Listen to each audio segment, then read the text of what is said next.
Hello and welcome to Newsfeed, your daily dose of what people are talking about online. New moms have been flocking to TikTok to share their experience of giving birth at home without healthcare professionals. But the medical community is sounding the alarm over the free birth movement.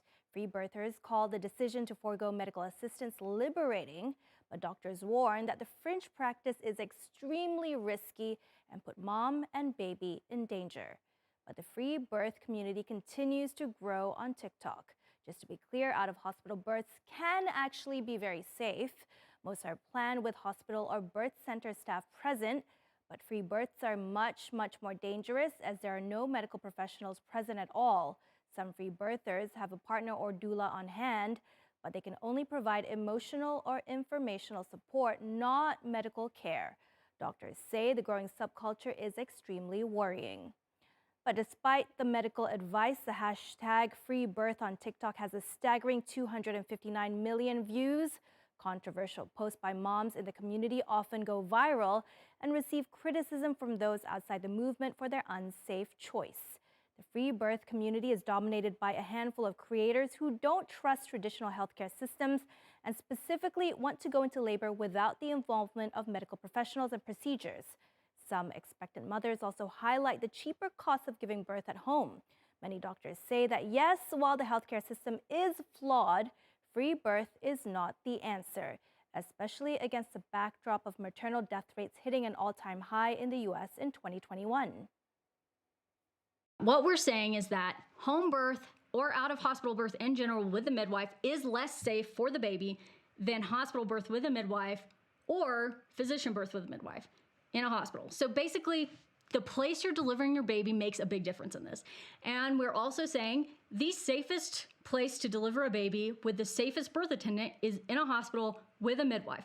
This requires you all, obviously, to be low enough risk to deliver with a midwife. I do not recommend home birth in anyone. I don't. I would not recommend it for a friend, family member, a loved one, anyone that I care about. I would not. In the absence of these criteria, planned home birth is clearly associated with an increased risk of perinatal death. The Committee on Obstetric Practice considers fetal malpresentation, meaning any other presentation other than head first, multiple gestations, twins and otherwise, and a prior cesarean delivery to be an absolute contraindication to a planned home birth, meaning those situations there should not be undertaken in a home. Now, for everyone who wants to jump in my comments and said, I had a beautiful home breech birth, I had a beautiful triplet, twins, whatever, birth at home. I had a beautiful home birth after 3 cesarean sections in the pool in my backyard. You were lucky, period. And as an obstetrician and high-risk obstetrician practicing for 20 plus years, I would highly question not only the credentials of an individual, but also the intent of any individual who actually recommends to someone to undertake any of these circumstances at home. Artificial intelligence is huge nowadays, so huge that often when undertaking the infinite scroll on social media, there's a ChatGPT related post, for example, a post about how the AI chatbot responded to a prompt or how Midjourney imagines something would look like. Like me, you may have also seen images like these online with captions like AI defines the perfect man or the perfect woman, as if we needed robots' opinions of beauty on top of the unrealistic beauty ideals that society feeds us on the daily. But thankfully, there's more to these AI-generated images that you're seeing on your screen.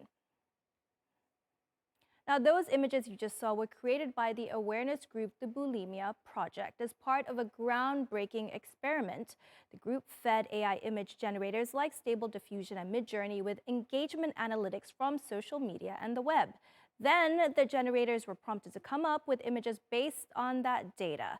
When analyzing the results, the activists found that AI had its own perception of the so-called perfect human, and that 40% of images it generated depicted unrealistic bodies. 37% of AI-generated women had unrealistic looks. Researchers theorized that the representations were due to unhealthy ideals promoted on social media platforms.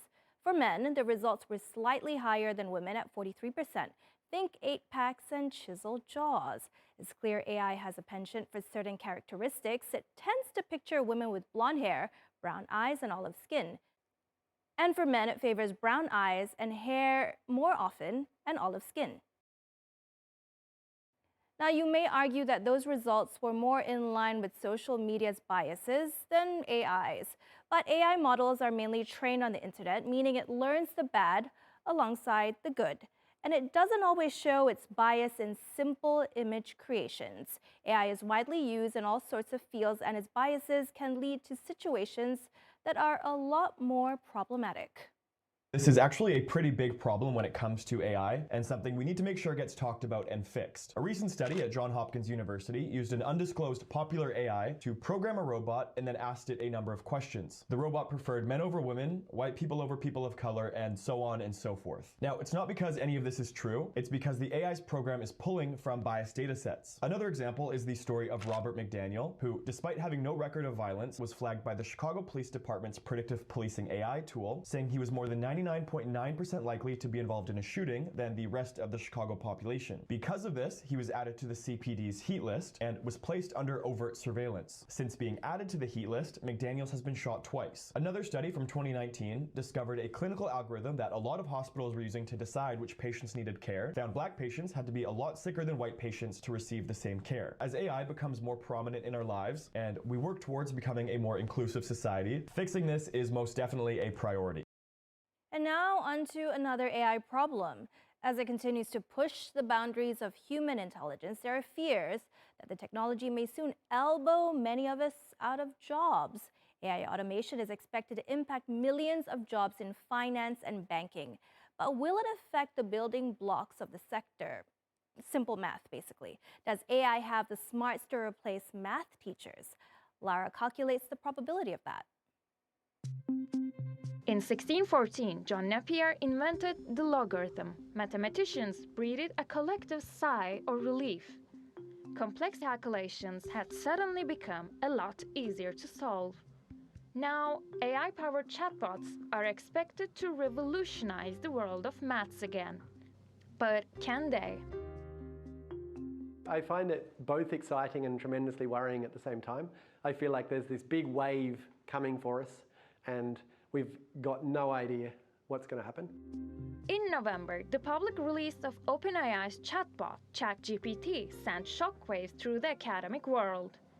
And the technology continues to evolve at a fast pace as tech firms try to play catch-up with AI bots like ChatGPT that can write essays, generate images, videos, and of course, tackle maths problems. In mathematics, I am interested in manipulating data and working with data and being able to do complicated calculations that are predictable and repetitive, and these sorts of things AI is potentially extremely helpful for.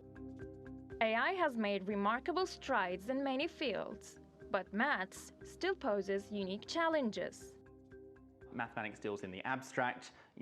These concepts don't really exist in realities, and there's a certain aesthetic sensibility, perhaps particularly in pure mathematics, that makes it closer maybe to the creative arts. And there's a judgment aspect, and I think AI is not really well designed for that sort of task. Well, it seems mathematicians can breathe a sigh of relief. So AI is not going to replace me in the short term because AI still can't reason.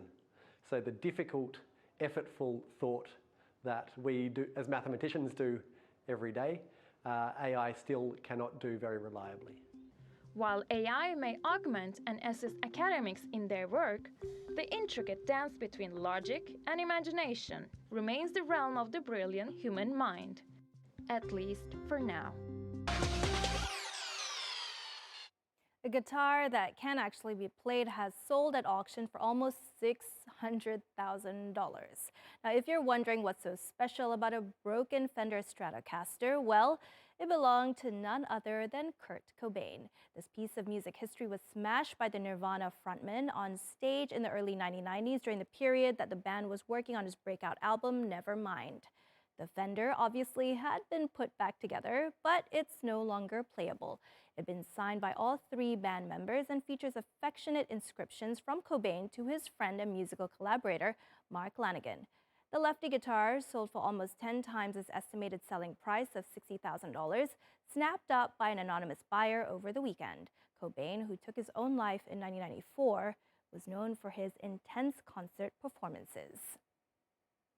Beautiful piece of rock and roll history to be able to see, you know, kind of the violence, the deep anger that Kurt felt. Unfortunately, he, as he was known to do, he would destroy his guitars, and this guitar was reassembled. You can see here the break that took place as he slammed down the guitar, where the neck here kind of connects, as well as down here on the bottom bass, where he slammed the guitar down.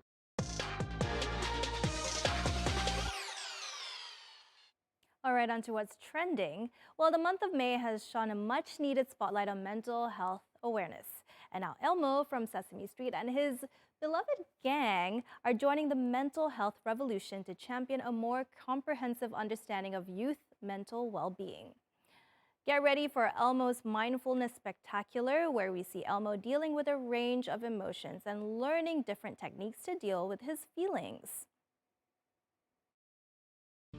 We all have feelings deep inside, yeah, emotions we can't hide. Let's sing and dance, yeah, let's dance them out. Give your emotions a big shout. We feel a feeling. I feel happy. I feel sad. Be sad like me, boo-hoo. Boo-hoo. Elmo feels scared. Everyone look away. Ah! In the year 2021, the American Academy of Pediatrics made a declaration of national emergency concerning the mental health of children and adolescents.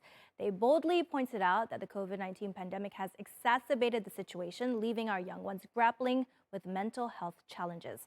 So Sesame Workshop is gearing up to tackle the challenge head on.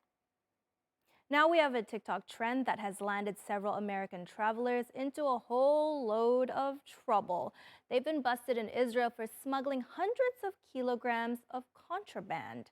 And it's not drugs, weapons, or heaps of money. They were nabbed at Ben Gurion Airport for bringing in hundreds of kilograms of roll-ups.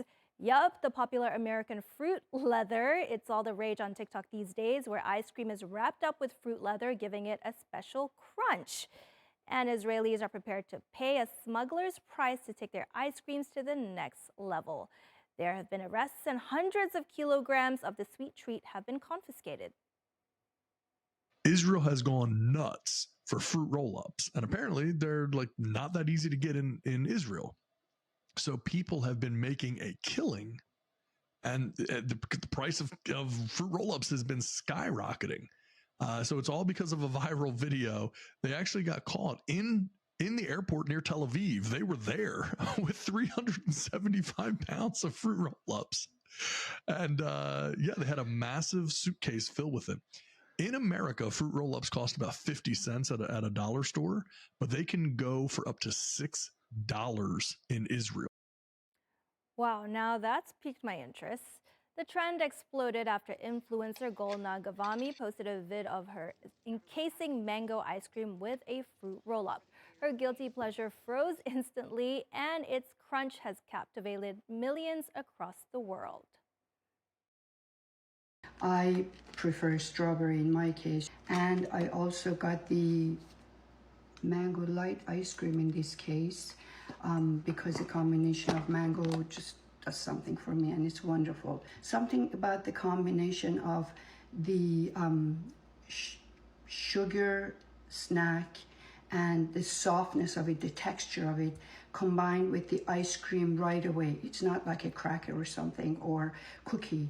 It's the ice cream. Something about the combination of the two instantly makes this freeze. And then